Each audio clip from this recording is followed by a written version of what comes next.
Bueno, y hoy sobre la mesa, ¿qué implica algunos proyectos que todavía están pendientes para la firma de la gobernadora? Algo controversiales, también la pelea en los tribunales por el uso del término feminicidio. Arrancan los 16 días de activismo contra la violencia de género. Y cómo la flexibilización de la ley de armas del 2022 se conecta con el aumento de feminicidios con armas de fuego en Puerto Rico. También hablamos con Renata Beca, de la oficina de Nidia Velázquez, y vamos a tener en la segunda hora del programa un panel especial con la presidenta del Colegio de Profesionales del Trabajo Social, Lidael Vega, que precisamente nos habla de los 16 días. Así que quédense con nosotros. Yo soy Ivonne Lozada y esto es Sobre la Mesa por Radio Isla 1320. Comenzamos. Un líder cuya voz conecta historia y actualidad. Su visión clara y experiencia única dan luz a los temas que moldean nuestra nación. Aníbal Acevedo Vilá está en Radio Isla 1320. Esto es Sobre la Mesa. Buenos días, Puerto Rico. Les habla Ivonne Lozada y aquí, por supuesto, en sustitución del Chief Aníbal Acevedo Vilá, que está de vacaciones esta semana, pasándola mejor que nosotros, definitivamente. Y esto es Sobre la Mesa por Radio Isla 1320, transmitiendo en vivo desde los estudios de ATH Móvil y Evertech. Hoy tenemos un programa fundamental para entender lo que está en juego en términos en materia de derechos, justicia y seguridad, especialmente para las mujeres en esta semana. Comenzamos con el proyecto legislativo que ahora mismo está en el escritorio de la gobernadora, pendiente de firma, y que propone concederle derechos al nasciturus, y vamos a hablar de qué es eso, una medida que tiene implicaciones enormes para la salud reproductiva, para la autonomía corporal de las mujeres y para el marco constitucional vigente. Vamos a analizar su alcance legal y político y qué podría significar para el futuro de la política pública en el país. También seguimos de cerca la reciente controversia que se dio en las pasadas semanas sobre el uso del concepto feminicidio. Un debate que no es puramente semántico, sino profundamente político, porque define cómo el Estado, el gobierno, nombra, reconoce y atiende la violencia letal contra las mujeres. En este contexto, continuamos con la campaña global de los 16 días de activismo contra la violencia de género, que comienzan hoy, 25 de noviembre, que es el Día Internacional para la Erradicación de la Violencia contra la Mujer, una jornada internacional que sirve para visibilizar, educar y exigir acción a los gobiernos con relación a la violencia de género. Y es imposible hablar de este tema sin enfrentar una realidad que los datos ya dejan claro. Desde la flexibilización de la ley de armas en el 2019, pero que entró en vigor en el 2020, ha aumentado la cantidad de feminicidios perpetrados con armas de fuego en Puerto Rico. Eso tienen que haberlo visto en el periódico, en el Nuevo Día de hoy, que era el tema titular del periódico. Por supuesto, como les dije, en el escenario, en el contexto de la campaña de los 16 días de activismo contra la violencia de género. Así que eso queda muy claro. ¿Cómo ha afectado esta flexibilización que se da en el año 2019 para hacer más accesibles las armas de fuego a las personas que quieran adquirirlas? Con menos, más flexible y con menos requisitos, ¿no? Así que eso, vamos a ver esos números del 2019, cómo han variado hasta hoy, el 2025, y es realmente escandaloso. Este vínculo entre acceso de armas y letalidad contra las mujeres es un tema que necesitamos hace tiempo discutir con seriedad, y la impresión que tengo es que la legislatura ha estado evadiendo entrar en este tema. Y tienen que hacerlo porque los feminicidios, precisamente que han sido perpetrados con armas de fuego, van en aumento. Y la probabilidad de que en cada intento de que un hombre quiera, por razones, pretenda matar a una mujer cuando utiliza un arma de fuego, la probabilidad de mortalidad es mucho más alta. Así que para eso Más adelante vamos a tener un panel especial con 2 invitadas que han estado al frente de estos temas, que es Lidael Vega, presidenta del Colegio de Profesionales del Trabajo Social de Puerto Rico, y Mabel López, trabajadora social también, quienes nos hablarán tanto de los 16 días de activismo contra la violencia de género como de las tendencias que se han estado viendo en los pasados años. Mucho también con información que hemos estado constantemente recibiendo del Observatorio de Equidad de Género, quien ha asumido año tras año la responsabilidad de levantar unas estadísticas que son sumamente importantes para entender el problema. Que hay gente que piensa, pues mira, es que matar a un hombre es igual que matar a una mujer, porque tienen que estar creando, tiene que haber una procuraduría de mujeres y no hay una procuraduría de hombres, y que es lo mismo. Gente, no es lo mismo. Cuando usted ve que se sale de la norma y hay tantos asesinatos de mujeres en un contexto de relaciones de pareja o de interés de algún hombre, por razón de ser mujer, pues es alarmante y se convierte en una epidemia porque se sale de la norma. Son más los hombres que asesinan a mujeres desproporcionalmente que las mujeres que asesinan a hombres. Y cuando se da esa situación, hay que levantar la alerta y hay que tomar medidas para poder atajar el problema, que en este caso, por los estudios que hay, pues hay mucho que ver con la educación sobre los roles en la sociedad. Tiene mucho que ver con el machismo y las culturas de machismo que vienen prolongándose, y con la imagen y la visión que tienen los gobiernos cuatrenio tras cuatrenio sobre precisamente estos roles. Por alguna razón, la gente no le gusta meterse en estos temas, pero quiero darle la bienvenida a mi compañera de hoy, que me ha estado acompañando en estos días, Emma Marrero. Gracias a ti por siempre contar conmigo. Que no me has dejado solita. Emma, ha sido difícil, y yo que he estado enferma, empecé el lunes y ayer ya yo estaba enferma, así que ha sido un poquito fuerte para mí. Pero Emma, antes de comenzar con todos estos temas, hoy nos acompaña, déjame ver si, perfecto, nos acompaña vía web, tenemos a Renata Beca, directora legislativa del equipo de la congresista Nidia Velázquez, quien ha tenido una participación activa en la política legislativa federal, especialmente en los temas que afectan a la comunidad puertorriqueña, a los Estados Unidos y por supuesto a la isla. Así que Beca, saludos, ¿estás por ella? No la escucho. Ya. Bueno, estamos por aquí, Beca. Sí, ¿me escuchan? Renata, Hola. Gracias por aceptar la Hola, invitación. Emma. Estoy Hola, aquí qué rico escucharte. con Emma. Igual. Gracias por invitarme. Desde que acepté el trabajo con la congresista, no había tenido la oportunidad de estar en los micrófonos de Radio Isla, que fue mi casa por mucho tiempo, así que estoy bien contenta de estar aquí. Ah, bueno, Ay, pues qué bienvenida bueno, qué nuevamente. Pues mira, Beca, sé que Renata, ayer intentamos comunicarnos, pero era un día complicado cuando surge la noticia y el anuncio de Nidia Velázquez de que estaría retirándose, que no aspiraría a un nuevo término. Bueno, pues me imagino los medios de comunicación encima de ella, por el impacto que ya ha dejado no tan solo en la isla, sino en la comunidad hispana y de puertorriqueños de la diáspora en los Estados Unidos.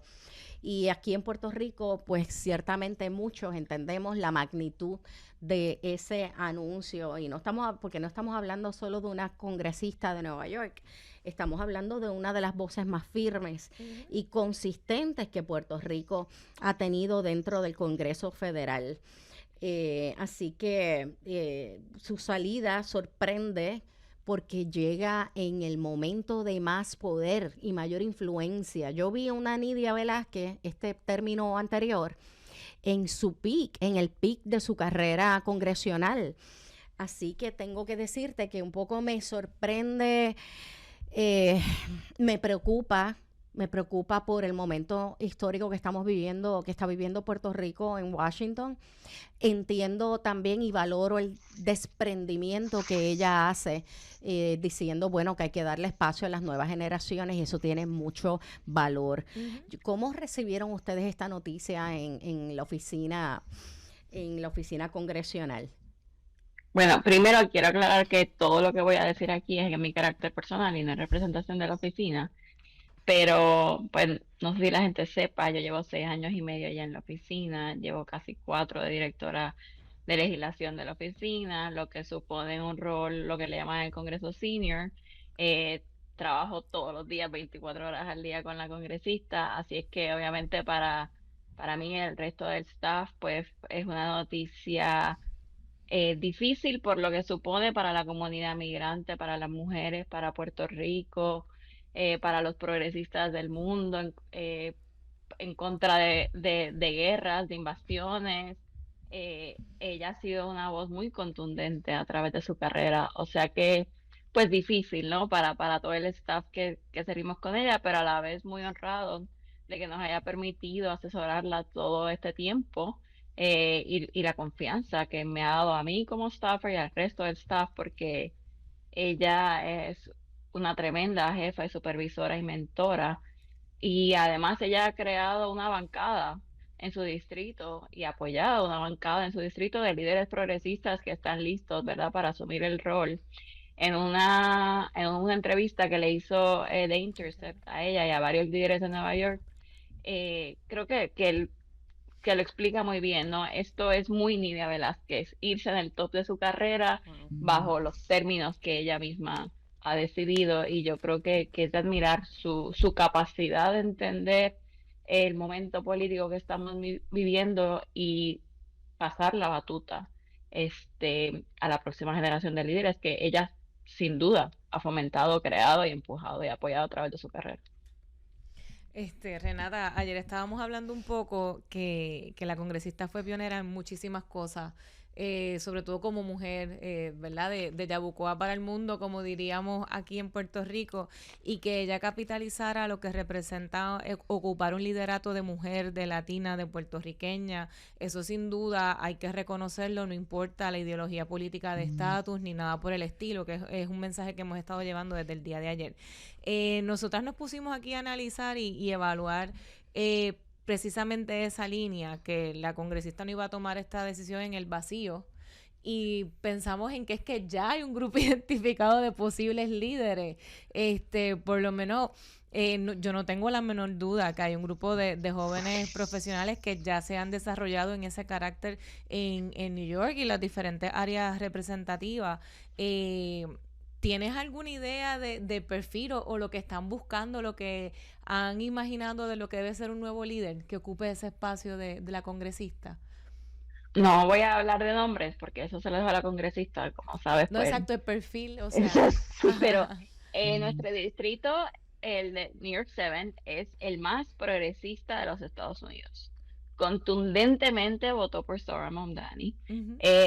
La gente cree, ¿verdad?, en nuestro distrito, en los derechos de los migrantes, de las mujeres, en vivienda asequible, en cuidado para los niños. O sea, es un distrito sumamente activo políticamente y sumamente organizado.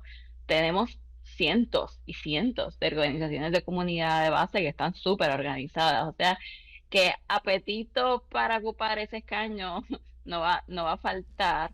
Y el perfil sin duda va a ser alguien súper progresista, bueno, que siga el legado de la congresista, y además, ¿verdad?, que tenga la energía de hacerle frente a ICE, por ejemplo, y a todas las redadas que han habido en Estados Unidos, y que sea una voz fuerte por los latinos y el resto de las minorías de nuestro distrito. Nuestro distrito es súper diverso.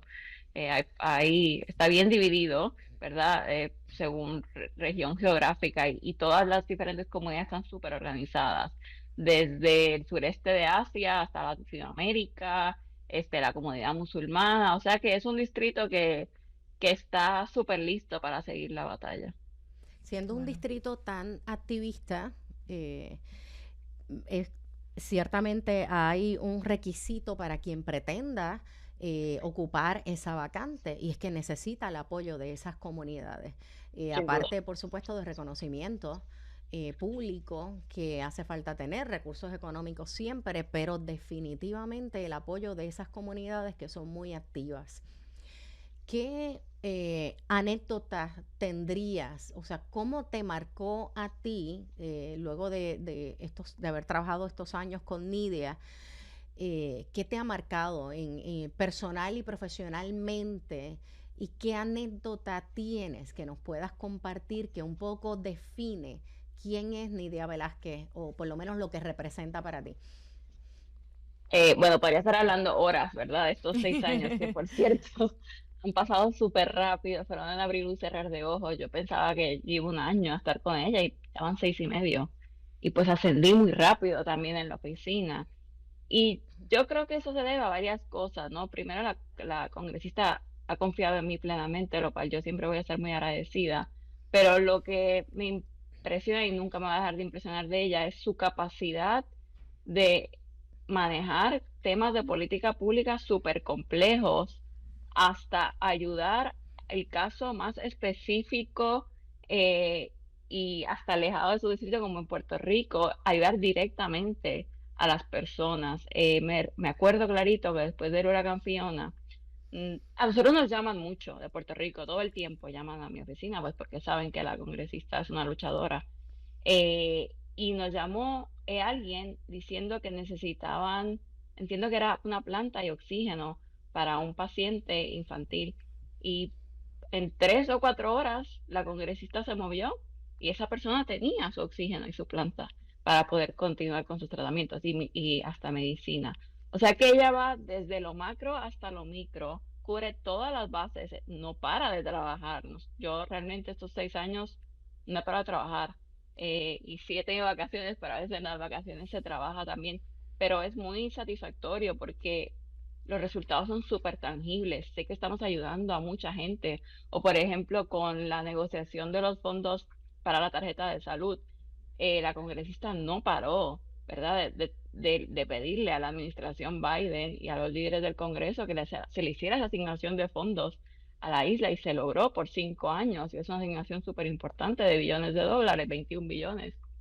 Y ella no necesariamente se lo estaba diciendo a la prensa, ¿verdad? Todo el push que ella estaba haciendo, a puerta cerrada, pero ella lo hacía porque para ella siempre lo que la ha movido es ayudar a la gente de a pie, a la gente que no está representada por los cabilderos o los intereses poderosos, que también se reciben en la oficina, pero el norte de la oficina siempre ha sido ayudar a la gente, ya Sí. sea en Nueva York, Puerto Rico y a veces en otros estados, porque como ella habla español, y pues sale mucho en prensa latina y latinoamericana, Ujú.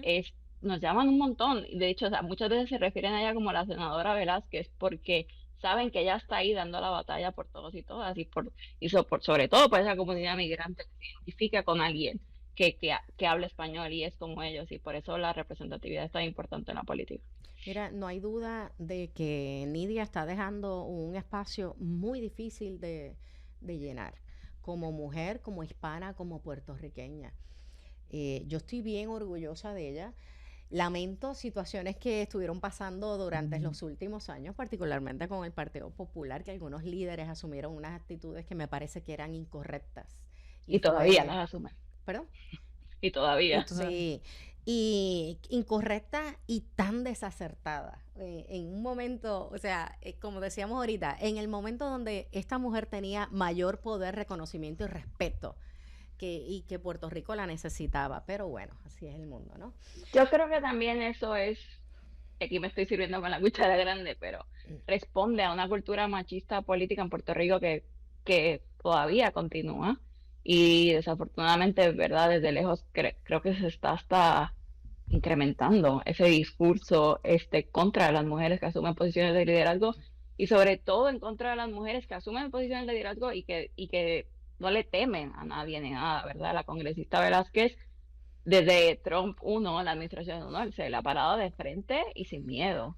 Y lo hizo de nuevo en enero y en febrero cuando estaban atacando a las comunidades migrantes y el caucus demócrata estaba un poco temeroso y la congresista de nuevo fue de frente y sin miedo a decir, vienen, por todos nosotros los migrantes. Así es que yo creo que un poco esos ataques siempre han respondido a la figura que ella representa, y la valentía que tiene ante todos. Sí.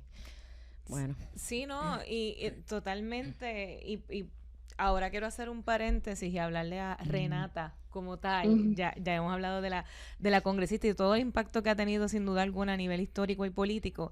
Y siempre te he querido preguntar, Renata, y aprovecho que estás aquí, tú como líder feminista, demócrata, puertorriqueña, etcétera, todos los flancos que tú representas, ¿qué mensaje tú pudieras llevarle a todas esas mujeres que están intentando ocupar esos espacios de que sí pueden y en el alcance que tienen en esa discusión legislativa? Porque tú no estabas en ningún puesto sencillo. O sea, yo te veía en las vistas congresionales y me emocionaba. La última tenías un cartelito, recuerdo. Y eso, ¿verdad? A mí, en cuanto a lo personal y políticamente hablando, me entusiasma y me enorgullece, y quisiera que tuvieras esta oportunidad o este espacio para ti como líder, como mujer, hablaré a esas personas que nos están escuchando.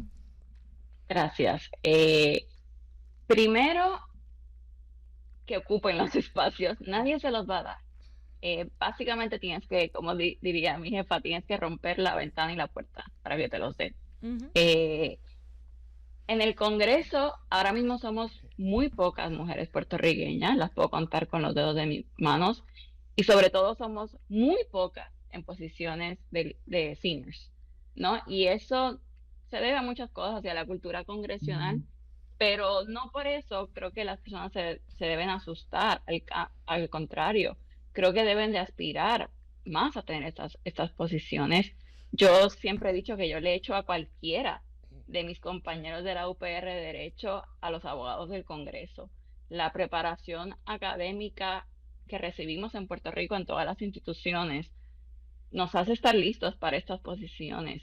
No tengan temor de aplicar a estos de solicitar estos trabajos, y si yo puedo ayudar en algo, por favor, me pueden escribir y así lo haré. Porque yo he visto en muchísimas reuniones que si mi presencia no estuviese ahí, por donde vengo y por lo que represento, la calidad de un proyecto de ley o una enmienda, pues sería diferente, porque pues yo soy casi la incomodidad, ¿no? Que está recordándoles ahí a mis pares que, hey, las latinas estamos aquí, los puertorriqueños estamos aquí, y hay que responderle a esa gente porque también son ciudadanos americanos con derechos, y aunque no fuesen ciudadanos, también los cobijan las protecciones de la Constitución. Así es que no tengan miedo. Si ustedes vieran todas las, de verdad, si yo pudiera tener un behind the scenes, una cámara, por todas las reuniones que yo he tenido. Gracias por eso. Renata, gracias por sacar este ratito para conversar con nosotras, pero cuando estés por ahí, mira a ver si nos juntamos las tres. Por favor, ella sabe que yo me paso escribiendo. Hay historias que contar, que ahora se pueden contar. Ahora ya puedo regresar a Radio Isla. Bueno, Renata, gracias. Seguimos hablando. Un abrazo. A ustedes y feliz día de Thanksgiving. Igual. Escucharon a Renata Beca, directora legislativa de la oficina de Nidia Velázquez. Nos tenemos que ir a una breve pausa. Pero cuando regresemos, sigo aquí con Emma Marrero hablando de los temas que están ahí en el escritorio de la gobernadora para la firma. Así que no se vayan. Estamos aquí en Sobre la Mesa, Radio Isla 1320. La clave para la buena cocina, además de los ingredientes y recetas, está en la calidad de los productos en los que cocinas. Por eso te recomiendo mi línea Giovanna Heike Cookware Collection, con acabado en cerámica, mangos ergonómicos y 4 milímetros de espesor para mejor conducción de calor. Lo distribuye North Caribe Imports y su marca Caribí, donde además encuentras utensilios de cocina y limpieza para tu hogar. Ahora cuida tu jardín con Caribí Garden. Caribí, calidad, experiencia y el mejor precio. Pídelos en tu supermercado más cercano. Simplifica tu vida con Caribí. Distribuye North Caribe Imports, la empresa puertorriqueña con más de 50 años sirviéndote a ti. Gramas lindas, gramas, plantas, palmas y todo para tu jardín. En Dorado, 796-1386. 796-1386. Gramas lindas, excelente calidad y servicio insuperable. 796-1386. Bocados Divino, el lugar perfecto para almuerzo o cena. Menú Internacional, especializados en los mejores guisos, cabrito al vino, rabo encendido y el mejor osobuco que puedes encontrar. Mariscos frescos del país, langosta de nuestras costas, amplia carta de vinos y jugos naturales, con la mejor localización, seguridad y amplio estacionamiento gratis. Bocados Divino, en el edificio del Colegio de Abogados en Miramar. Para reservaciones, llamar al 787-238-1530. Regresamos aquí a Sobre la Mesa por Radio Isla 1320. Yo soy Ivonne Lozada, me acompaña Emma Marrero y estamos sustituyendo a Aníbal Acevedo Vilá, que se está dando la buena vida. ¿Qué tú buena crees? vida. Pues le tocaba. Sí, pero es chévere que se lo está disfrutando. Sí. Sin hablar de detalles. Exacto. Ay, miren, nos van a botar de aquí. Bueno, gente, habíamos adelantado que hay varios proyectos que fueron aprobados por la legislatura en este cierre de sesión y que todavía bastante controversiales y que están ante la consideración de la gobernadora para su firma o veto. Y uno de esos proyectos era el proyecto del Senado 504, que reconoce al nasciturus como persona natural.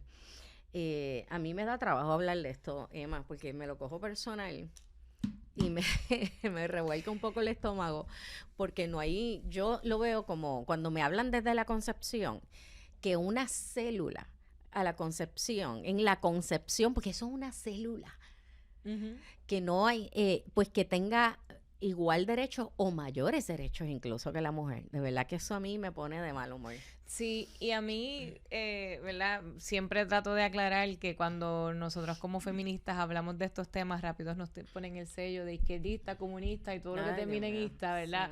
Sí. Y es una pena porque los temas que nos corresponden hay que hablarlo. Sobre todo a mí me impacta con este proyecto es que se está modificando directamente el Código Civil.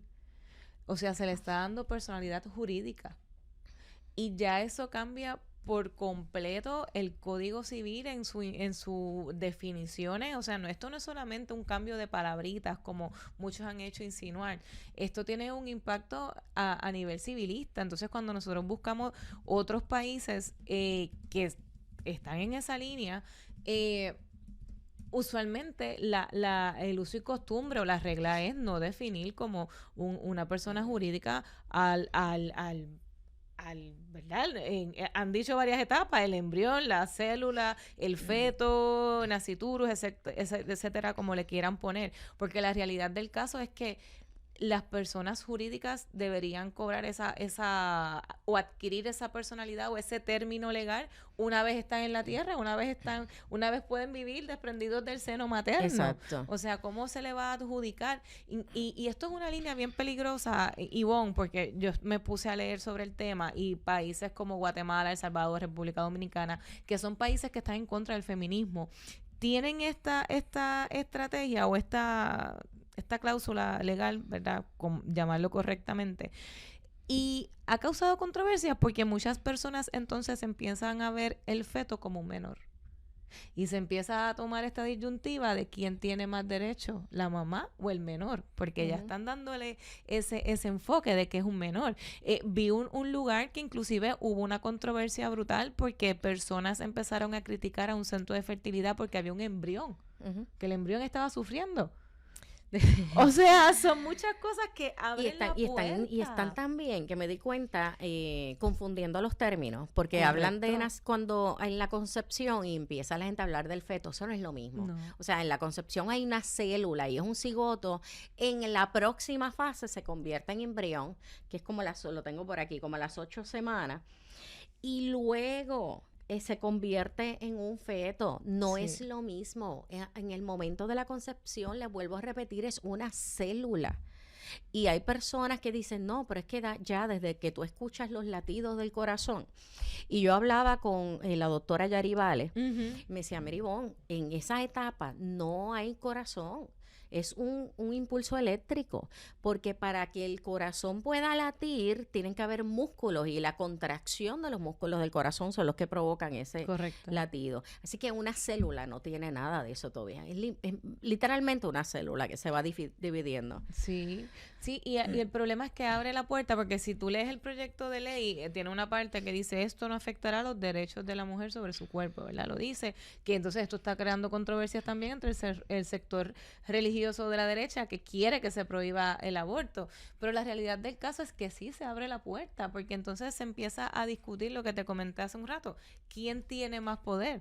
Si puede la mujer, porque si lo pintan como menor, no dudo que alguien pudiera decir asesinato. Bueno, y peor. O sea, porque si es una menor, en la interpretación, hasta la célula, el naciturus o como le llamen, podría tener hasta más derecho que una niña que no quiere ser madre, sí, que no está apta para ser sí, madre, la quieren obligar. Sí, y estas son las cosas que hay que conversar y mirarla. Mucha gente pensará que estamos ¿verdad? Exagerando las cosas, pero este es el tipo de cosas que proyectos de ley que hasta que no le toca a usted. Calidad. Oye, y lo estábamos hablando con Aníbal, ¿cuánto tiempo no tomó enmendar el Código Civil de Puerto Rico? O sea, años, y que en menos de un año se haga una enmienda a un concepto jurídico de tanto impacto es preocupante. Yo pienso que pasó con ficha. Sí, a mí me preocupa cómo está legislando, cómo funciona la legislatura, que en áreas que no son de su expertise, porque muchos no son abogados. Y aunque lo fueran, no son constitucionalistas, ni entienden de derechos civiles, derechos humanos. Algunos pues no son médicos, no son ingenieros, y tienen que escuchar la voz y el expertise de quienes tienen la experiencia sobre los temas. Y son proyectos que al final del día tú te preguntas qué sumaron. ¿Es realmente eso una controversia en Puerto Rico? Entonces nos llevamos a preguntarnos, o debemos hacer ese ejercicio de introspección, de analizar cómo se está manejando la política pública en la legislatura, porque se están presentando y aprobando muchos proyectos de ley de cosas que no son una controversia o un problema en Puerto Rico, simplemente para o hacerle, ¿verdad? No sé, servicio a una agenda, congraciarse con un sector. Claro. Y entonces, ¿qué pasa? Tú no puedes hacer esto es un peligro inmenso, porque entonces falla la calidad de las leyes. Pero mira, hablando de querer congraciar, porque nos quedan apenas para tocar el otro tema. Hablando de querer congraciarse con unos sectores más conservadores, está también el proyecto del Senado 503. Aquí era el 504, este es el 503. Entiendo que ambos de la autoría de Tomás Rivera Chats. Correcto. Y este proyecto propone establecer que cualquier persona que interrumpa o impida intencionalmente una actividad religiosa, ya sea en un templo, una iglesia o incluso en espacios públicos considerados abiertos a la libre expresión, que se suponen que están cobijados bajo la Constitución, pues cualquiera, incluso en esos espacios que están protegidos para la libre expresión, incurrirá en un delito grave con una pena fija de 6 años de cárcel. Emma. Horrible. Aquí es otro ejemplo de un derecho constitucional que se está afectando porque están prefiriendo un grupo sobre otro. O sea, ahora digo yo, se quejan de que el feminicidio favorece a la mujer sobre el hombre, pero esto está favoreciendo a un sector sobre el otro, porque ahora te digo yo, vamos a suponer que hay una manifestación o una actividad religiosa en la acera, en la plaza pública, ¿verdad? Fantástico. Y yo me siento al lado con una camisa de aborto libre, por decirte un ejemplo, y yo me siento ahí. ¿Eso cualifica como interrumpir?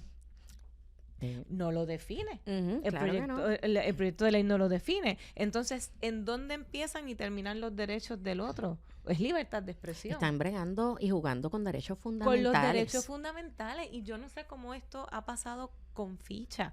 O sea, a mí esto me impacta porque esto es constitucional. Esto está hablando de derechos de libertad de expresión.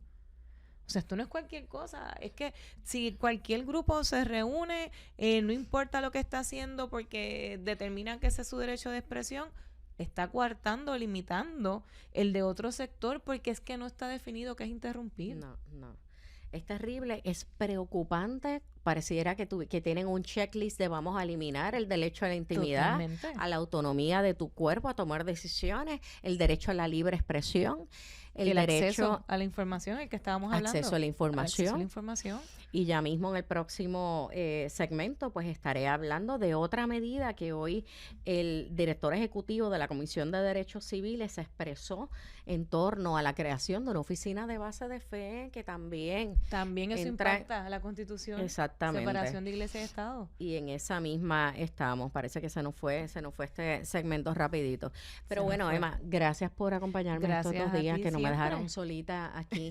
Gente, se nos va el tiempo bien rápido. Así que nos vamos nuevamente a una pausa, pero no se vayan porque regreso con ustedes aquí en Sobre la Mesa por Radio Isla 1320.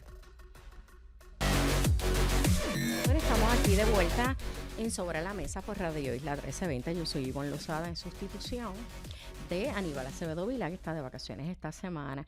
Y Emma ya se tuvo que retirar, pero hablábamos de estas medidas y estos proyectos que han sido aprobados durante esta última sesión legislativa. Pero hay un proyecto que no era un proyecto legislativo y fue una oficina de base de fe que se crea en el Departamento de Educación y que ha creado alguna controversia. Pues hoy la Comisión de Derechos Civiles, en voz de su director ejecutivo, el licenciado Eber Padilla, levantó una alerta esta semana contra esta nueva oficina de base de fe del Departamento de Educación. Según el licenciado Eber Padilla, la carta circular que crea esta oficina de base de fe permite que organizaciones religiosas entren a las escuelas públicas con el aval institucional del Departamento de Educación, que utilizan los espacios públicos y coordinen actividades de fe con estudiantes y con el personal. Para la Comisión de Derechos Civiles, esto representa un retroceso en la defensa de la diversidad y podría violar la separación entre Iglesia y Estado.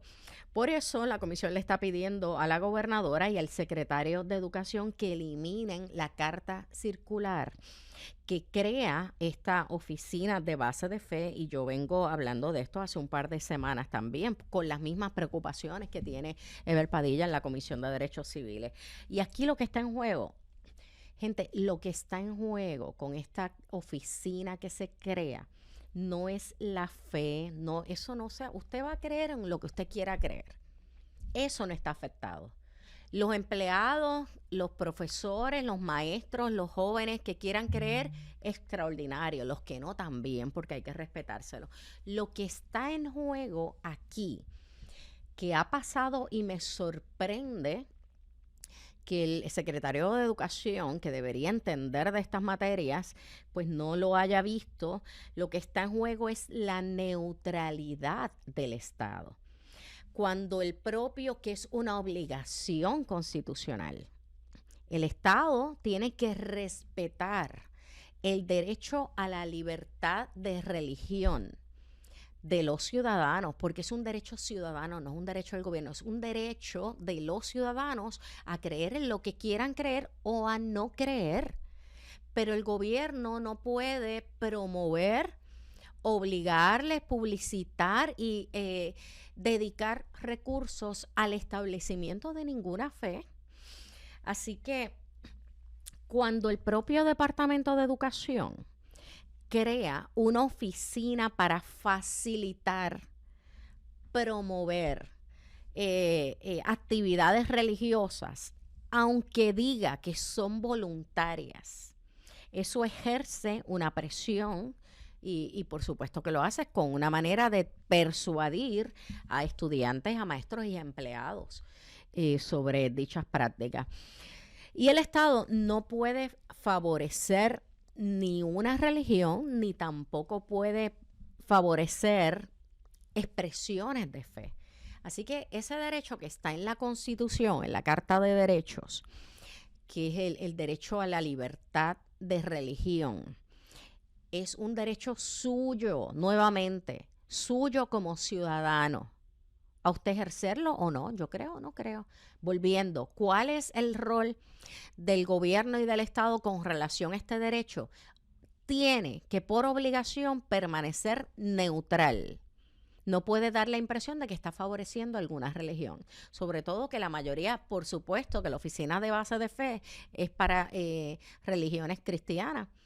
Yo dudo que vayan a permitir otro tipo de religión que establezca y desarrollen y promuevan otro tipo de actividad que no esté bajo la fe cristiana. Así que el Estado no puede favorecer este tipo de eventos y menos en un sistema público donde conviven niños, niñas con convicciones distintas, incluyendo quienes no profesan ninguna religión. Yo creo que es que esto también se nos ha salido de las manos hace mucho tiempo, porque aun cuando la Constitución está claro, ¿no?, de esa neutralidad que debe tener el gobierno con relación a los temas de religión, pues ha pasado con ficha. Y de repente sí, hay muchas oficinas de base de fe en gobiernos, en municipios, en legislatura, que yo creo que deberían un poco replantear que pueden ser meramente oficinas de asuntos comunitarios y no darle ese matiz religioso, porque es problemático. La escuela pública tiene que ser un espacio laico, que no esté definido por religión determinada, diverso y libre de proselitismo. Así que insertar una oficina de base de fe dentro del Departamento de Educación no tan solo abre la puerta a privilegios para ciertos grupos religiosos, que es lo que hace, porque no es para todos, es para algunos, sino que desvía la atención y los recursos de los problemas urgentes del sistema, que son infraestructura, educación especial, que parece que nunca vamos a terminar con ese tema, el rezago académico, que ha sido un tema constante año tras año y no hemos visto propuestas agresivas para abordarlo. Así que esta medida, además, se da en un contexto político en el que hay nombramientos con vínculos partidistas, porque sabemos a quién van a nombrar a la oficina de base de fe. A ver si adivinan. Lo que levanta aún más dudas sobre sus verdaderos propósitos, que nos parece que puede haber ahí un interés político partidista de seguir ganando terreno, y eso no es un secreto. Estamos claros que el Partido Nuevo Progresista sabe que tiene una potencial audiencia electoral en un mercado electoral conservador religioso, y que en estos últimos años que los partidos principales han perdido audiencia, pues ellos tienen que tratar de capturar a esta población. Así que, gente, la educación tiene que enfocarse en fortalecer la escuela pública, no en convertir el terreno de la escuela pública en uno ideológico o religioso. ¿Ok? Resumen nuevamente. Los puntos clave. Bueno, empezamos.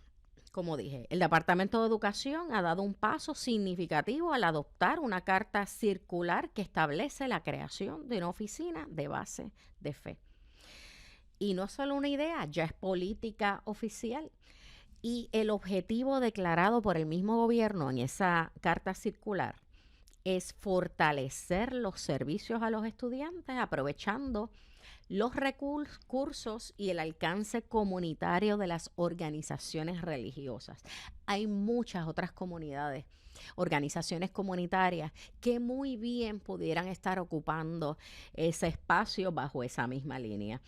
Así que la controversia, el punto crítico de la controversia es, por supuesto, la violación al principio de separación Iglesia y Estado, garantizado por la primera enmienda de la Constitución, cosa que los gobiernos a veces, porque ustedes no se han dado cuenta que algo tan fundamental como la Carta de Derechos y lo que son los derechos de los ciudadanos no se enseña en las escuelas.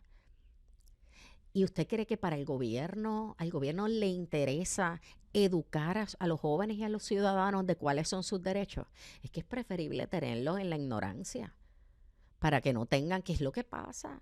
Mucha gente desconoce cuáles son sus derechos y se quedan callados porque no entienden, porque no saben. Y no saben que pueden reclamarlos y pelearlos ante el Estado.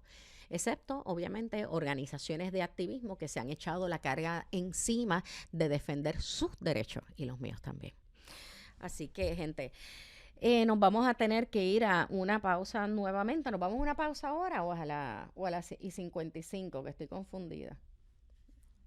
A las y 5.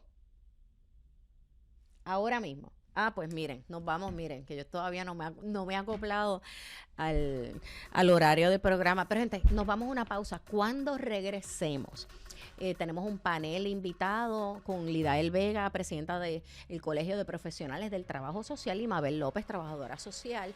Y vamos a estar hablando de qué son los 16 días de activismo contra la violencia de género y por dónde anda el país con relación a este tema. Va a estar buenísimo, así que no se lo pierdan. Regresamos, los espero aquí en un rato con Sobre la Mesa por Radio Isla 1320. Bueno, hoy Día Internacional de la Eliminación de la Violencia contra la Mujer. Puerto Rico amanece con cifras que deberían estremecer a cualquier persona en posiciones de poder, y lo vimos hoy en un reportaje especial del Nuevo Día. Según los datos recién confirmados por el Observatorio de Equidad de Género, en lo que va del 2025 hemos registrado 54 feminicidios, de los cuales 17 son feminicidios íntimos. Mujeres asesinadas por hombres que eran o habían sido parte de su vida. A eso se le suman, que a veces descartamos esta cifra que es importante, 95 intentos de feminicidio. Y un dato aún más difícil de procesar, que son 50 mujeres y niñas que todavía están declaradas desaparecidas entre el 2020 y el 2025, cuyos casos siguen siendo una herida abierta para sus familias y cercanos.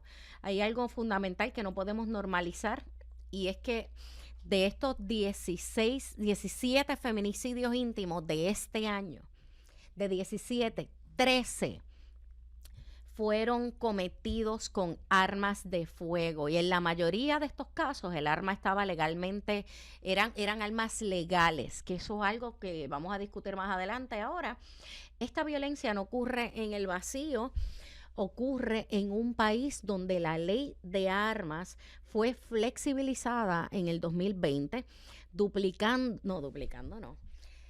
aumentó de 1.200 licencias que había antes de la ley de armas de 1.200 a 182.000. ¿Ok? De 1.200 se suman 180.000 más licencias que fueron otorgadas, y eso es información que aparece en el Departamento de la Policía, no me lo inventé yo, y del CDC de los Estados Unidos. Así que esta ley ha facilitado el acceso a armas de fuego sin los debidos controles psicológicos, sociales y de historial de violencia. Cuando un país acumula 455 feminicidios entre el 2019 y el 2025, cuando la mayoría de esos asesinatos se cometen con armas de fuego, cuando tenemos 95 intentos frustrados de feminicidio en un solo año, y cuando la desaparición de mujeres sigue aumentando, no estamos ante una crisis aislada, estamos ante un fallo sistémico del Estado. Así que hoy no basta con conmemorar esta campaña de 16 días, y nos van a hablar las invitadas ya de qué representa, qué es esto de la campaña de 16 días de activismo contra la violencia de género, que conmemoramos hoy 25 de noviembre también. Así que para conversar sobre estos temas nos acompañan dos invitadas imprescindibles. Le doy la bienvenida a Lidael Vega, presidenta del Colegio de Profesionales del Trabajo Social de Puerto Rico. Bienvenida, Lidael. Saludos y buenas tardes a todas las personas que nos escuchan. Y también Mabel López, ahí está Siri hablándome. Y también Mabel López, trabajadora social y miembro del Colegio de Profesionales del Trabajo Social y testigo diaria del impacto devastador que la violencia de género tiene en nuestras comunidades y que hemos compartido en otros años en la campaña de 16 días. Así que bienvenidas a ambas. Gracias y saludos a quienes nos escuchan esta tarde. Un placer estar contigo. Antes de comenzar la discusión, pues quiero que me hablen un poco de qué es esta campaña, porque es importante repetirlo todos los años. ¿De qué trata la campaña de 16 días de activismo contra la violencia de género? Y hoy, 25 de noviembre, ¿por qué inicia un día como hoy? Bueno, hoy inicia con el famoso caso de las hermanas Mirabal, ¿verdad? Y el asesinato de estas 3 hermanas y cómo entonces se empieza a discutir el asunto de la violencia hacia las mujeres. Y la campaña de 16 días lo que busca es tener 16 días de conversación. 16 días de diálogo, 16 días de propuestas, 16 días de que en todas las partes de donde estemos hablemos del tema y que se entienda, como tú acabas de decir muy bien, que esto no es una pataleta de nosotras las mujeres porque queremos más, sino que es una situación real, es una problemática real que hay en el país, que se está ampliando cada vez más, que se está viendo cada vez más en condiciones más con la culminación, ¿verdad?, de los feminicidios, que es la última, ya lo más fatal de esta situación, y que tenemos que proponernos erradicar ese discurso misógino, esa narrativa machista, esa narrativa de poder, que lamentablemente es la que está ocupando todos los espacios y la que está ocupando las redes sociales, la que está ocupando los espacios comunitarios, porque es la que nuestros líderes están proponiendo, lamentablemente. Así que por los próximos 16 días, todas las organizaciones que hacen y trabajan asuntos relacionados a las mujeres y a las niñeces están comprometidas con hablar del tema, y el colegio lo que ha hecho desde el 2012 es visibilizarlo a través de un calendario y que todos esos esfuerzos se vieran como unísono, y hacemos visible a través de ese calendario que está en nuestra página web cptspr.org, además de unos materiales educativos que han sido desarrollados desde el colegio, que son materiales excepcionales para que en estos próximos 16 días hablemos del tema, discutamos el tema y podamos tener conversaciones dentro de todos los espacios, ya sea de la casa, el trabajo o en espacios más amplios sobre este fenómeno social. El reportaje del Nuevo Día de hoy habla de la información que fue provista por el Observatorio de Equidad de Género de 17 feminicidios. Aun cuando son menos a esta fecha del año pasado, hay una alarmante cifra, que eso lo vamos a hablar más adelante, de feminicidios íntimos perpetrados con armas de fuego, cosa que a mí me alarma. Yo llevo 2 años o 3 cuando vi porque no conocía esas cifras. Surgen después del 2020, así que un poco comienzo a crear conciencia como por el 2022, que dije, ándate pa'l cará. Pero eso lo hablamos ya mismo, pero fue totalmente alarmante. ¿Cómo interpretan estas cifras desde ustedes, desde el campo del trabajo social? ¿Y qué le preocupa más del perfil de los casos que se han estado viendo en estos últimos años? Pues bueno, mira, yo creo que debemos empezar afirmando que esta campaña y nuestra organización afirma y reafirma que el problema de la violencia de género es un asunto de derechos humanos y de salud pública.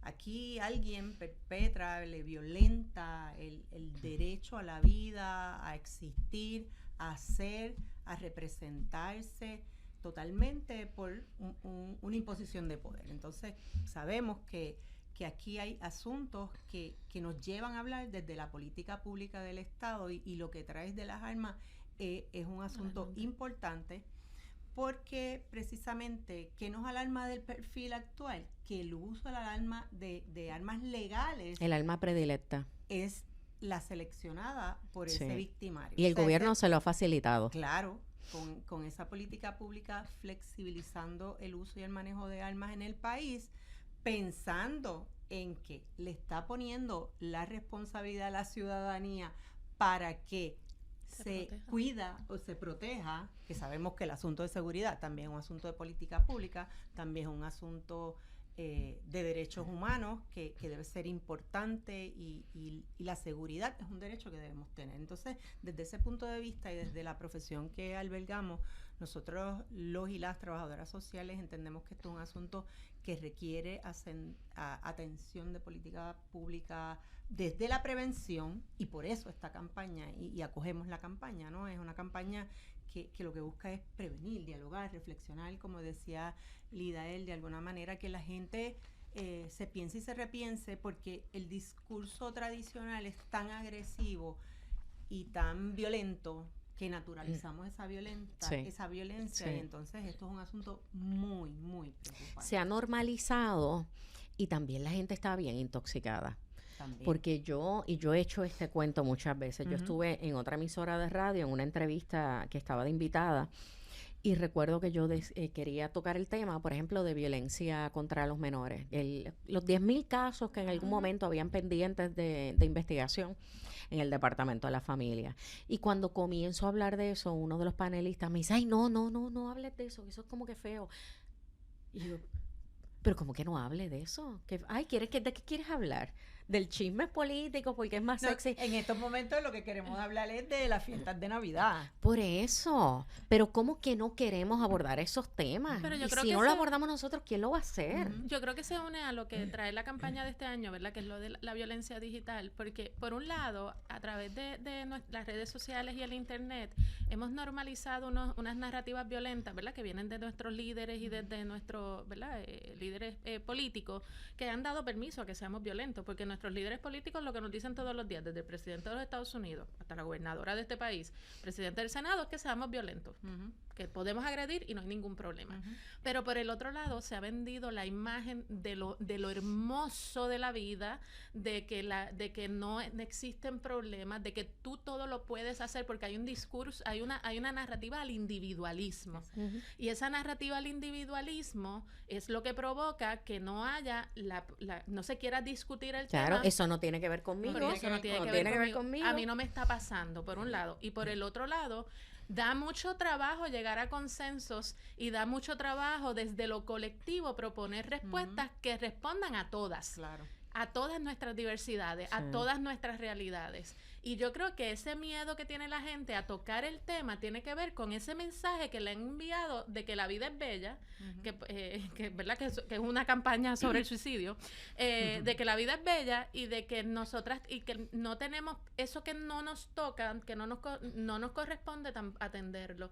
Y entonces eso provoca que se sigan abriendo las brechas de las desigualdades, que es lo que han ido provocando este gobierno con estas políticas públicas. Un poco abordando el asunto del individualismo, fíjense que el discurso mismo de las armas es sálvate tú, porque es tu responsabilidad, maneja tu echándole vida, la carga al ciudadano. y entonces tú tienes esa idea de que este asunto de las violencias y en particular las de género no me han tocado a mí, así que a cada quien, y nos tocan día a día. Le aseguro que usted que nos está escuchando en su casita, tranquilo, tranquila, o en su auto, estas violencias de género nos tocan en todos los aspectos. Ver a un presidente del Senado hablar y escribir, como decía Lida, él en las redes sociales, pues afirmaciones violentas sobre cualquier persona, utilizando epítetos espantosos, no puede ser algo cultural que digamos, ay Dios mío, es que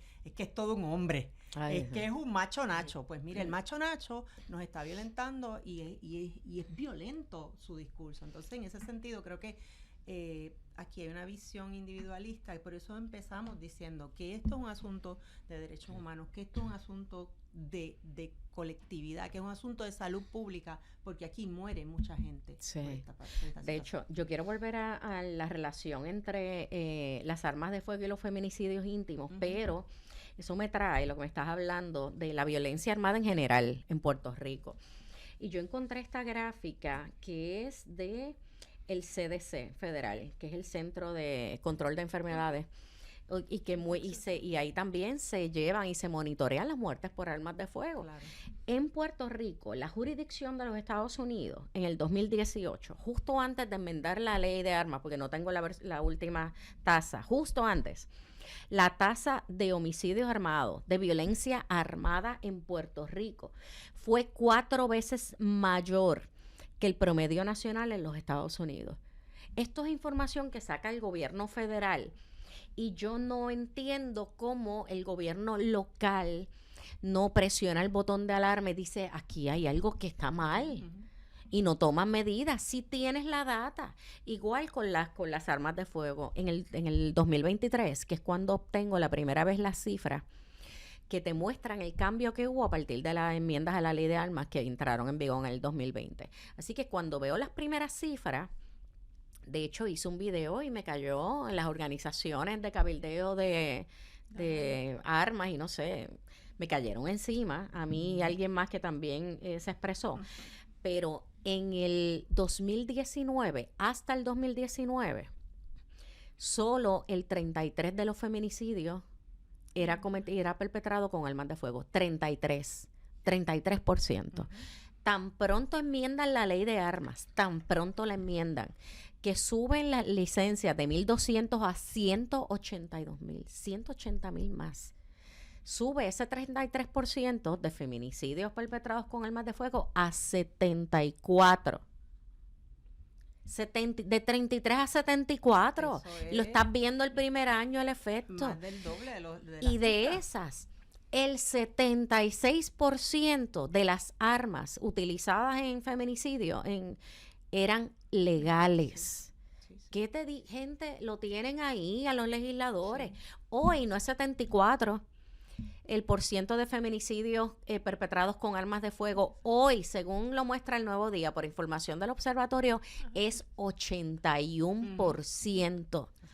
¿Qué esperan los legisladores para entender lo que está ocurriendo aquí y tomar medidas? Yo creo que no van a tomar medidas, porque si miras el perfil, estamos mirando el perfil del agresor que comete el feminicidio. Yo voy a mirar el perfil de los que permiten que eso pase.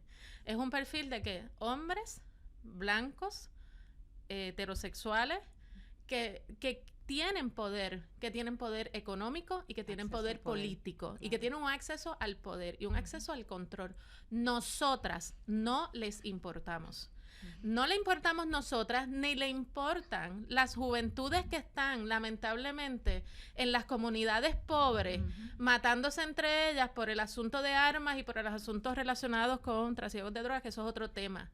Es que no les interesamos. ¿Por qué? Porque a ellos lo que les interesa es este mensaje de control, este mensaje de mantener, que es un mensaje neoliberal, capitalista, claro, que tiene, todo se une, estructuralmente todo se une, y ese es el perfil del que permite que este feminicidio llegue a cometerse. Así que yo miraría el análisis del perfil y diría, él es el que lo perpetró. ¿Por qué? Porque pues logró acceder al arma, pero ¿quién le dio permiso a llegar a tener esa arma? Y por el otro lado, ¿quién le fomenta la narrativa misógina a través de ese mismo acceso al poder? Porque son los mismos que tienen los dots a través de las redes sociales, creando cuentas falsas, claro, y mandando retos a través de los TikTok, mandando mensajes, chistes a través de Instagram, que son completamente misóginos, y que es lo otro que verdad que se trae en esta campaña, que es la violencia digital. Pues son esos mensajes misóginos, esa narrativa misógina, que este hombre de poder quiere que sea lo que pase, porque en la medida en que nos mantiene como, ¿verdad? Como diríamos, controladas y distantes, y que se siga ampliando ese gap de diferencia y de desigualdades, ellos siguen teniendo más dinero y más acceso al poder. Yo quisiera un poquito abordar en esta línea, porque lo que voy a decir puede levantar roncha. Como tú levantaste roncha hablando sobre las armas, Ivonne, en algún espacio, y los que defienden ese interés se molestaron. Yo siempre he traído la discusión y nos hemos sentado con grupos de mujeres que son activistas y que están en la defensa de los derechos de las mujeres, a traer la discusión de, más allá del feminicidio, que es lo peor, ¿verdad?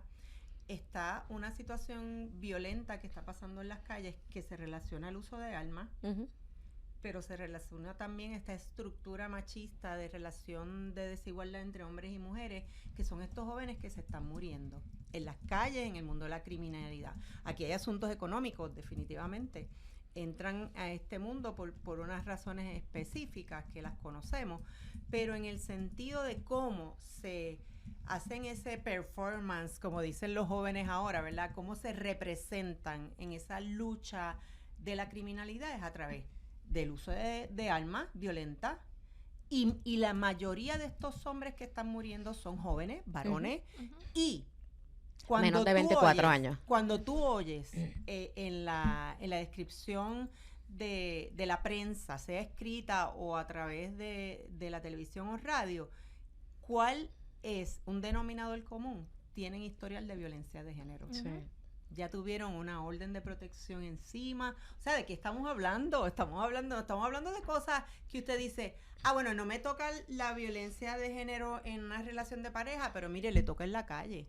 Le toca en la calle porque sabemos que todos y todas estamos a la merced de que podamos enfrentar un asunto violento en cualquier momento. Hay gente ahorita, alguno de ustedes dijo algo como que hay gente que piensa que esto es como una changuería de mujeres y que las mujeres pueden ser igual de violentas que los hombres y que pueden morir igual cantidad de, que eso no es cierto, pues que pueden, que hay tantos feminicidios como mujeres que no los hay, por eso es la desproporción que hay entre asesinatos de hombres que asesinan a sus parejas o exparejas versus lo contrario, pero también lo vemos en la proporción de la población correccional.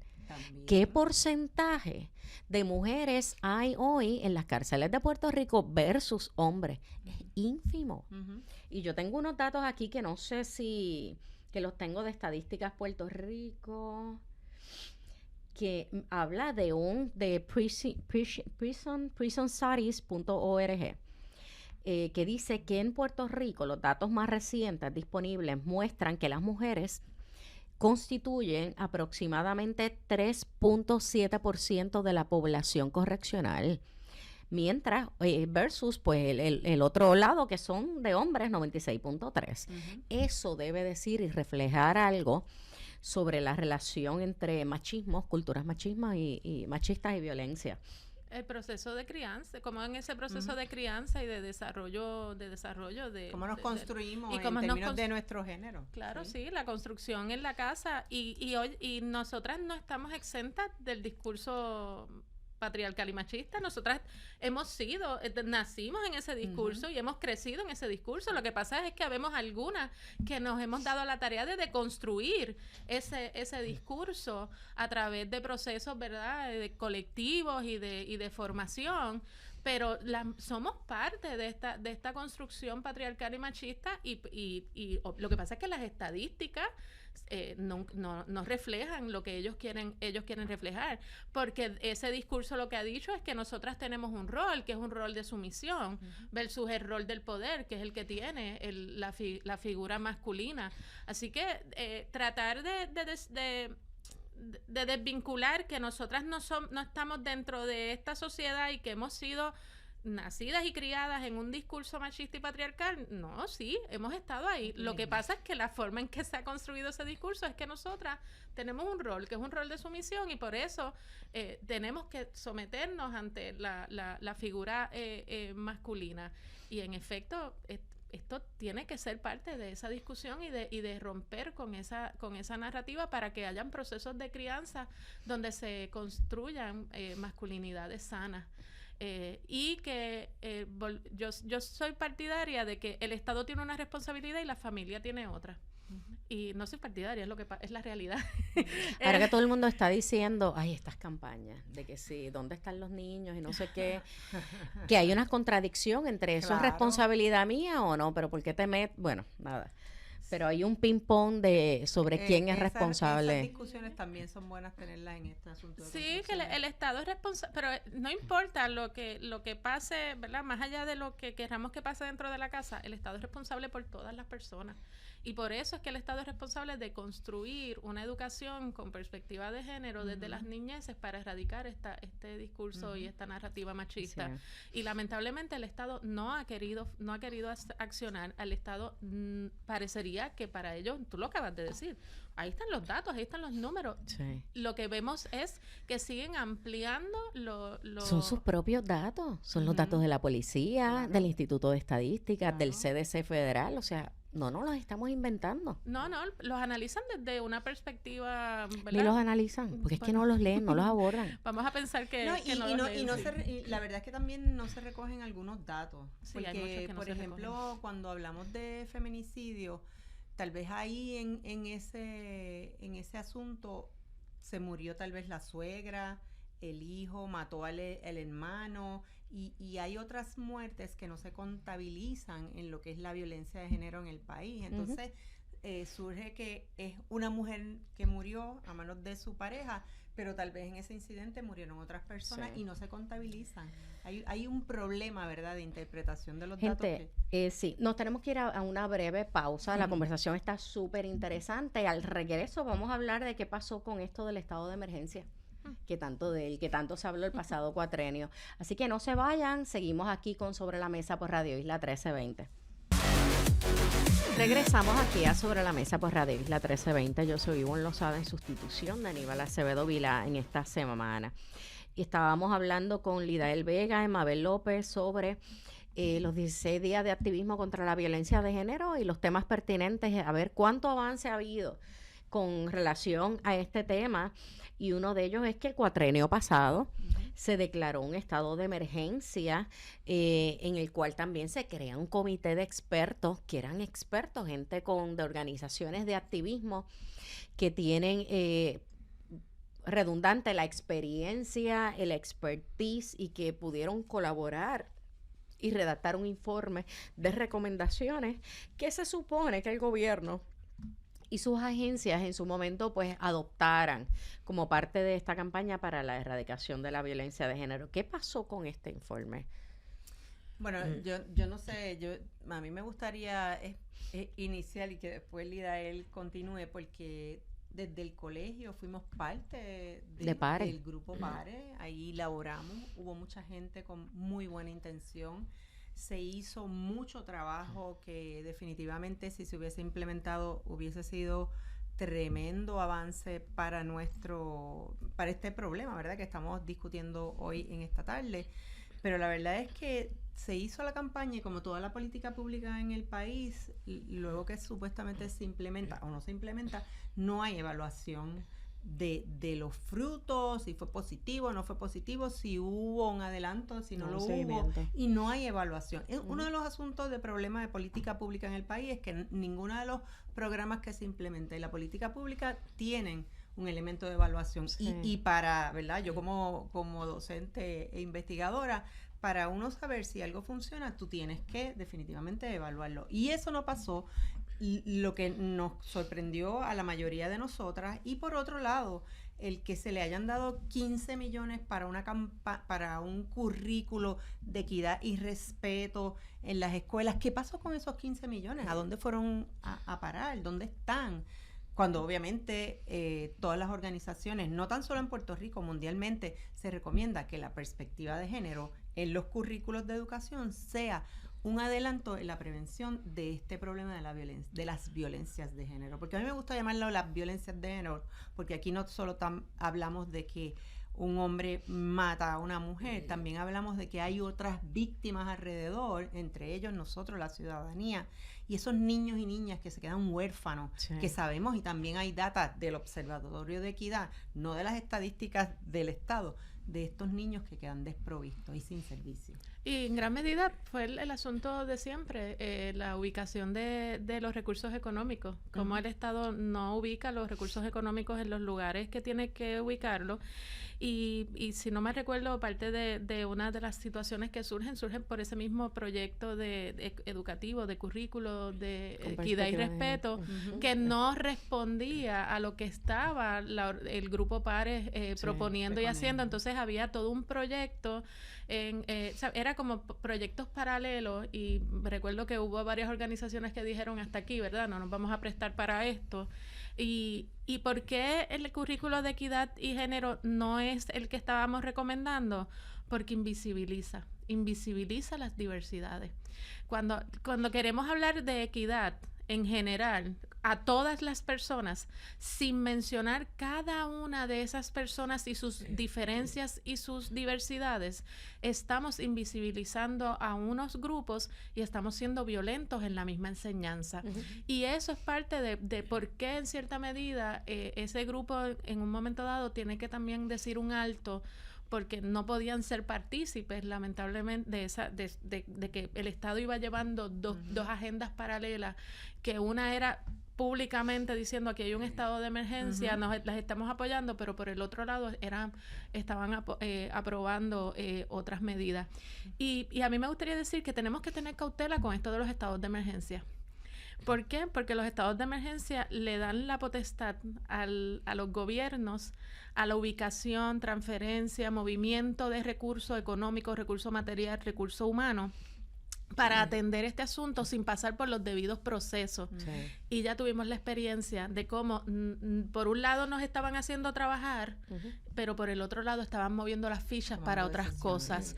Así que tenemos que tener mucha cautela como grupos, ¿verdad? Cuando queremos hacer uso de de los espacios que tenemos y los recursos que tenemos para hablar de estos temas y para que se atiendan estos temas, porque lamentablemente el Estado lo que busca siempre es la forma de utilizarlos a su favor. Esto me acuerdo un poco también el cuatrienio pasado, a raíz de un informe que rindió la oficina del Contralor de la Argentina con Puerto Rico y entiendo que la ONU, encuentran que hay unos niveles de disparidad social, desigualdad social en Puerto Rico, y que había que proponer y atender con programas para atender la pobreza, la violencia de género y la pobreza en general. Entonces se crea una comisión a la que se le asignan 2.5 millones para atender el problema y someter propuestas, y lo único que hicieron fue gastar $600,000 en una campaña de publicidad. Alguien se llevó los chavos, no hicieron nada. De hecho, somos el tercer país en desigualdad en el Caribe, ubicado en todo el Caribe. San Juan es la ciudad de mayor, como país el tercero, San Juan es la ciudad de mayor desigualdad social en todo el hemisferio, desde Canadá hasta Argentina, y no sé cómo no nos da vergüenza.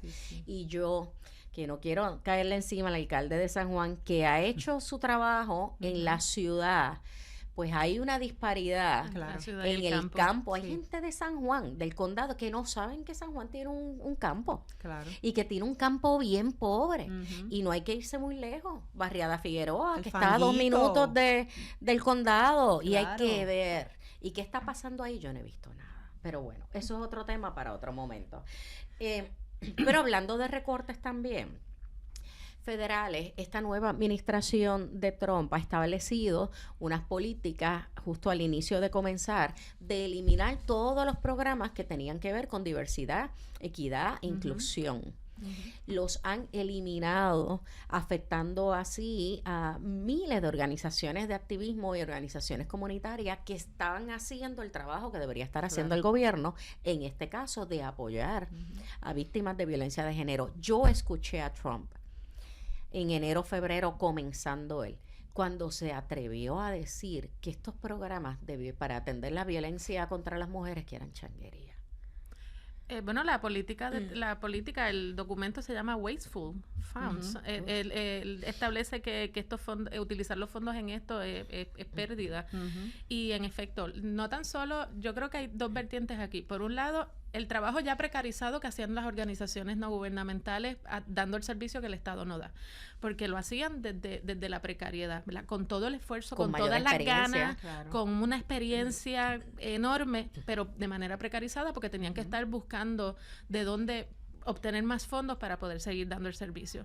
Pero por el otro lado, la parte educativa, o sea, esto trasciende a las organizaciones que brindan servicios y llega a todos los espacios educativos del país, donde ha habido una directriz y, bueno, valga la redundancia, un mandato directo de que se tienen que eliminar todos los asuntos relacionados a diversidad, a género y a poblaciones sexo-género diversas en todas las instituciones postsecundarias. Y esto es so pena de perder los fondos para poder seguir proveyendo educación en el país. Y educación accesible, ¿verdad? En el país, pero esto va más allá de la universidad pública, también está afectando toda la institución privada. Y a esto súmale que lo último que trae Trump es que ha decidido, y esto es nuevo, lo estábamos discutiendo ayer nosotras, que hay unas profesiones que no van a ser identificadas como profesiones ya. Y que no van a tener acceso a una educación, ¿verdad? A la obtención de becas y préstamos. Y esas profesiones, ¿cuáles son? Las feminizadas. Es el magisterio, es enfermería, es el trabajo social. es todas aquellas profesiones aliadas a la salud pública.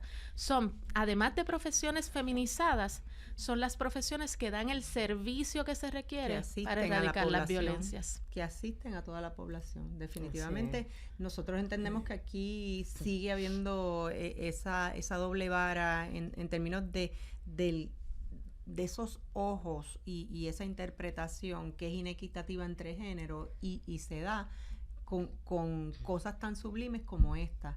En la educación, erradicar o limitar el acceso de estudiantes. Al degradar su profesión van a tener menos acceso a becas y acceso a buenas universidades. Y nos parece que sigue la misma línea de esa estructura en nuestras instituciones que divide o condiciona nuestras relaciones entre hombres y mujeres y entre las diversas identidades, como decía Lidael, poniéndonos en precariedad. Entonces me parece que aquí seguimos recibiendo violencia estructural y desde el Estado violencia de género muy fuerte. Sí.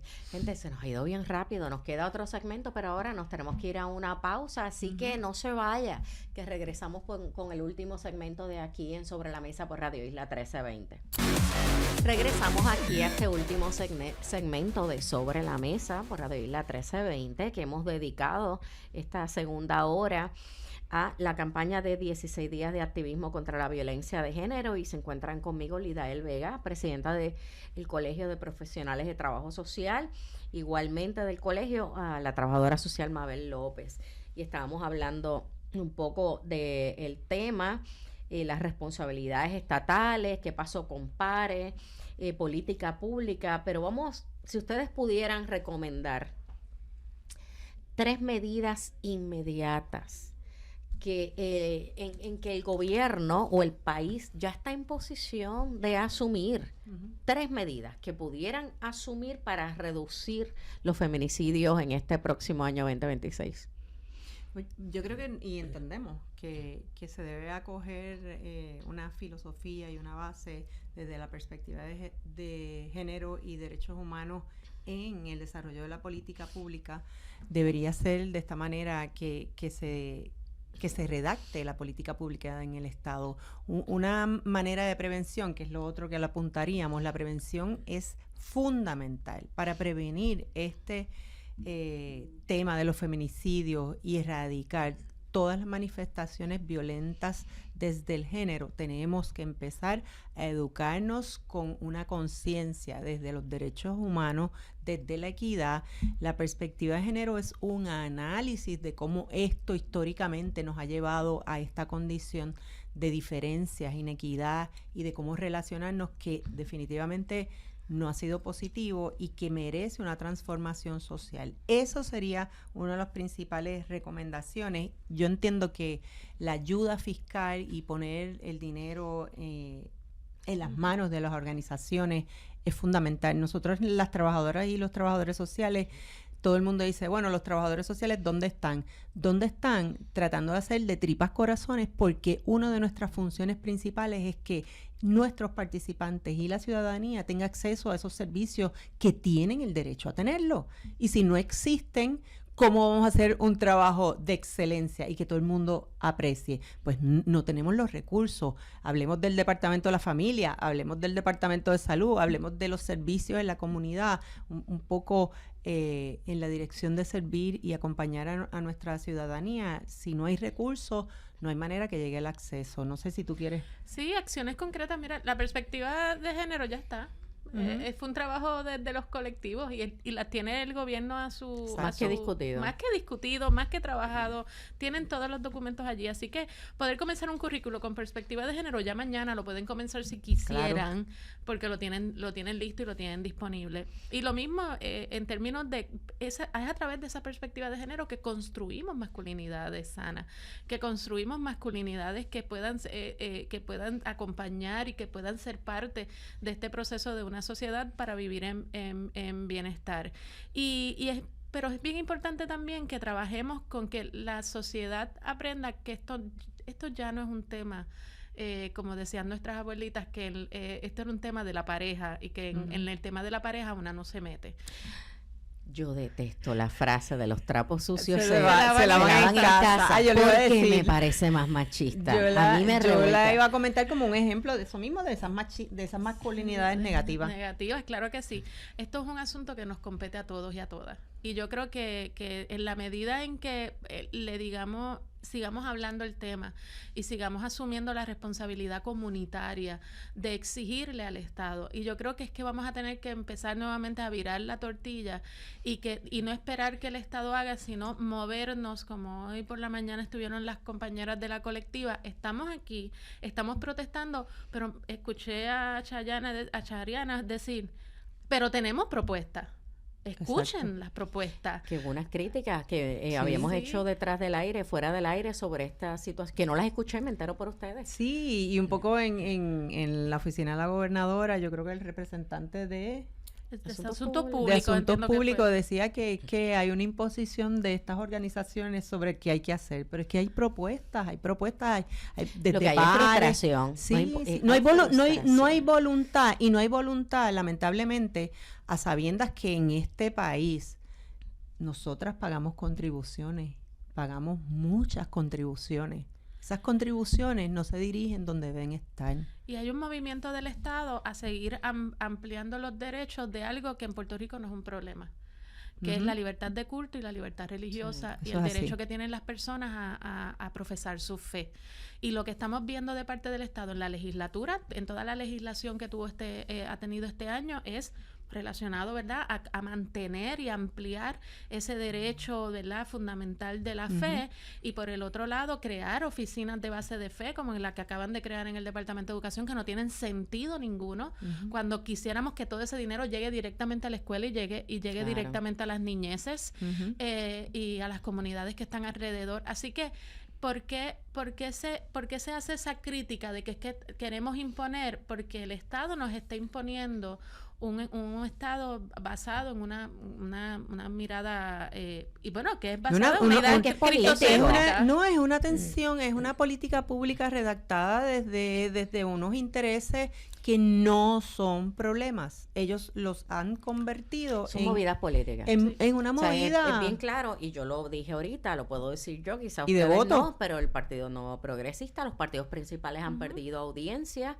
y seguidores, y entienden que hay un terreno fértil en estas comunidades de fe que quieren atraer, y para poderlas atraer, bueno, pues entonces están aprobando estas medidas que están hechas a la medida de estas poblaciones. Y mantener los gaps de desigualdad, mantener las brechas de la desigualdad, porque ya hay estudios y ya hay escritos en donde se hace un análisis, se hace una correlación entre cómo son visiones neoliberales capitalistas que están aprovechando la base ideológica, específicamente la cristocéntrica, para discutir y darle temas de los que les gusta, ¿verdad?, basado en su fe, pero para seguir ellos construyendo en el poder y esas bases económicas que lo que amplían son las brechas de la desigualdad. Claro, Así que esto tanta de fe no es, como tú dices, una movida. La desigualdad social provoca pobreza, violencia y discrimen.